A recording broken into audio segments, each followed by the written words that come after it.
Hello guys. तो आज मैं आप लोग के लिए सीए इंटर कॉस्टिंग मे 24 के लिए स्ट्रेटजी लेके आई हूँ।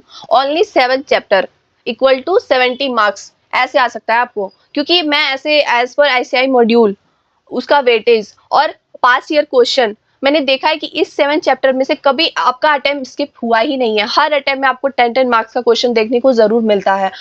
कम से कम 10 मार्क्स 15 मार्क्स का भी आ सकता है। तो इस 7 चैप्टर को आपको इतना स्ट्रांग बनाना है कि इसमें से कुछ भी आए आपको पूरा आंसर लिख के आना है, कहीं से भी कुछ छोड़ के नहीं आना है। इतना स्ट्रांग करना है। इसका स्टडी मटेरियल उठा के आप क्वेश्चन सॉल्व करो, आईटीपी एनटीपी को सॉल्व करो, पास्ट ईयर का क्वेश्चन पेपर सॉल्व करो। इतना करने के बाद आप देखना, बिलीव मी, आप अपने रिजल्ट को चेंज कर सकते हो। 70 मार्क्स बहुत होते हैं, आपका एक ग्रुप निकाल सकता है। अगर 40 ऑडिट और ये सब में आता है आपका ग्रुप 2 में, तो आपका सीए कॉस्टिंग एक पूरा वेटेज रखता है, आपका पूरा ग्रुप निकाल लेगा। इसीलिए तो उन्होंने ग्रुप 2 में, देखो पहले एडवांस अकाउंटिंग था, तो एडवांस अकाउंटिंग के बेस पे इंसान मतलब हम लोग प्रैक्टिकल इतना तैयारी करते थे कि चलो थ्योरी भी कवर हो जाता था। एडवांस अकाउंटिंग में 80 प्लस मार्क्स आते थे, तो हमारा पीछे का जो भी थ्योरी सब्जेक्ट था ग्रुप 2 का निकल जाता था। इसीलिए इन्होंने कॉस्टिंग एक रखा हमारे ग्रुप 2 में कि एक हमारा पेपर निकलने में आसानी होगी, क्योंकि थ्योरी सब्जेक्ट में ना कितना भी आप पढ़ लो, नंबर लाना बहुत ही डिफिकल्ट होता है। आपको खुद पता होगा ये चीज। तो एक ये कॉस्टिंग पेपर हमारा ग्रुप 2 में यही रीजन है गया हुआ है कि एक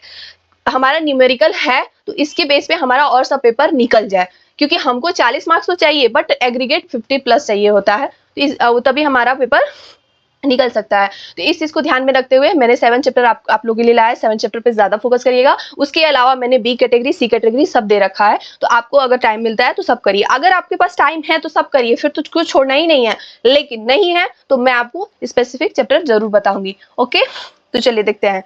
पहली बात, आरटीपी कवर करना है मे 24 के लिए। Question number 1, question number 5, question number 7, question number 9, question number 12। Question number 1 में आपको हाईलाइटेड दिख रहा होगा, क्योंकि क्वेश्चन नंबर 1 में न्यू कॉन्सेप्ट लेके आया हुआ। आरटीपी में जाके देखिएगा, ये न्यू कॉन्सेप्ट आपको पता है कि अगर आरटीपी में कुछ नया चीज आता है तो उसको आईसीआई जरूर पूछता है क्वेश्चन। अगर इस बार अटेम्प्ट में नहीं आया तो नवंबर 24 में तो जरूर आएगा। तो ये नए कॉन्सेप्ट को बार बार रिविजन करिएगा, देखिएगा।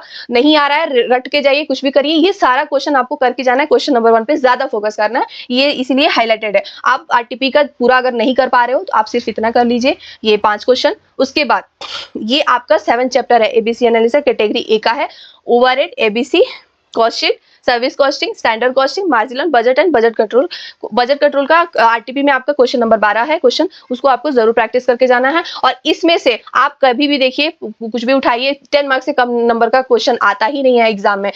कम से कम मैं बोल रही हूँ, इससे ज्यादा भी आ सकता है। तो आप सिर्फ ये 7 चैप्टर देखो, कैटेगरी बी सी सब करना है। बट अगर आपको यही करने में बहुत टाइम लग रहा है, मान लो आपका एग्जाम जैसे 9 तारीख के बाद 11 तारीख को है हमारा कॉस्टिंग का पेपर, अगर आपको 11 तारीख आप सिर्फ ग्रुप 2 वाले हैं तो इस 7 चैप्टर में, लेकिन 7 चैप्टर आपको ढंग से करना है। ऐसा नहीं कि हमको अरे हमारा बी कैटेगरी बी का भी छूट जाएगा, सी का, इस पर ध्यान ही नहीं देना। अगर आपको टाइम लग रहा है तो कैटेगरी ए में जितना जान लगाना है झोंक दो, जितना समझना है इसी में समझो, सब कुछ समझो। 7 चैप्टर अगर आप ढंग से करते हो, मैं देखो बार बार एक ही चीज बोल रही कि ढंग से करना मतलब सब कुछ रिटन प्रैक्टिस कर करके लिखना, नॉट कॉन्सेप्ट तो ठीक है, बट रिटन प्रैक्टिस करना, मैं बार बार एक ही चीज बोलती हूँ कि वो ज्यादा जरूरी है। क्योंकि हमारी प्रैक्टिस नहीं होती, हमको क्वेश्चन आता रहता है लेकिन हमारा छूट जाता है, क्योंकि हमको 3 घंटे में अपने एग्जाम को परफॉर्म करना पड़ता है।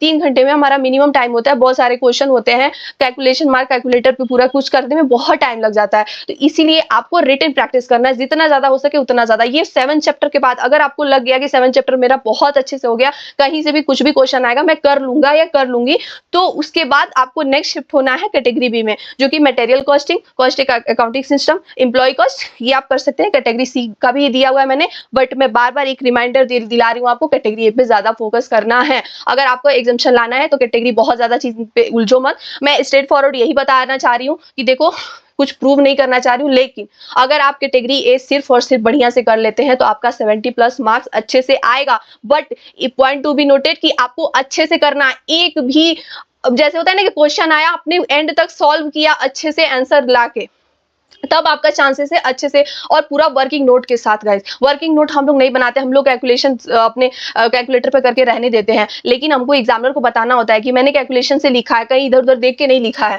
तो इसमें वर्किंग नोट बनाना बहुत जरूरी है। कैटेगरी ए पे ध्यान देना, ये सारी चीजें हैं। ठीक है, best of luck, thank you so much. मिलते हैं नेक्स्ट वीडियो में, इस चीज का ध्यान रखना। God bless you, bye bye, take